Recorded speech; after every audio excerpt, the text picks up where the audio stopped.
Nous avons vu dans les cours précédents un certain nombre de bonnes pratiques concernant la sécurité de notre poste de travail de manière générale.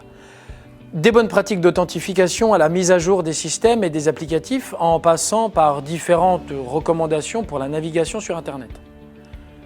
Pour conclure sur le sujet de ces bonnes pratiques, il est nécessaire d'aborder le sujet du nomadisme.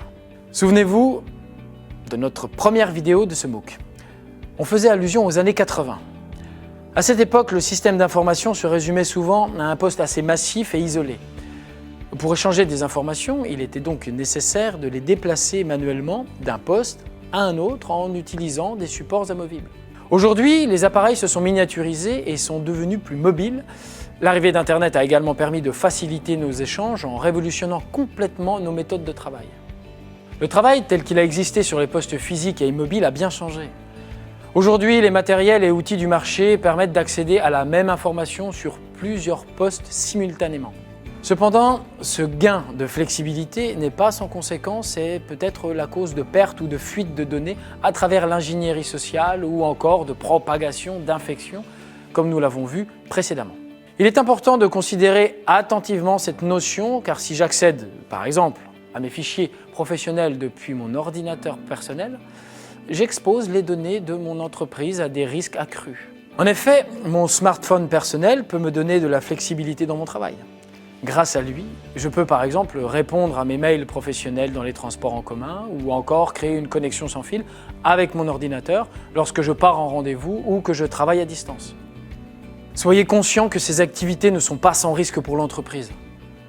Comme nous l'avons vu dans une précédente unité, si je consulte mes courriels professionnels sur mon smartphone, mon mot de passe est automatiquement enregistré.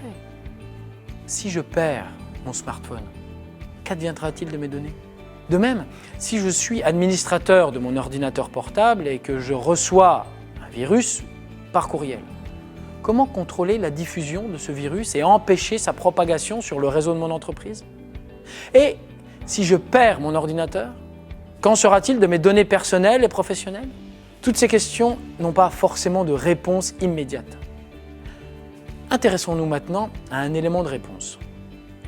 La séparation des usages. Cette pratique est assez courante en sécurité des systèmes d'information. La séparation des usages consiste à cloisonner chaque univers, c'est-à-dire bien différencier les matériels, ordinateurs, smartphones, tablettes, professionnels et personnels. Nous avons déjà pu voir quelques exemples de séparation des usages dans les précédents modules. Citons par exemple l'utilisation de mots de passe différents pour chaque site ou application. Il peut également s'agir de la mise en place d'au moins 2 comptes sur une machine, comme un compte dit utilisateur pour les opérations courantes et un compte dit administrateur, souvent géré par le responsable informatique pour les opérations privilégiées. Un autre exemple concerne l'utilisation de plusieurs comptes de messagerie électronique. Un pour l'activité professionnelle, un autre pour les démarches et échanges personnels et encore un autre pour les réseaux sociaux. En séparant ainsi les usages, il devient plus difficile pour un attaquant de passer de l'un à l'autre. Si cette séparation des usages est une mesure de sécurité efficace, elle est parfois vue comme une contrainte puisqu'elle rend certains échanges moins naturels. Comme souvent lorsque l'on parle de sécurité, tout est une question de mesure. Aujourd'hui, il est essentiel de suivre un certain nombre de bonnes pratiques pour séparer les usages. Découvrons-les ensemble dans ce dernier cours.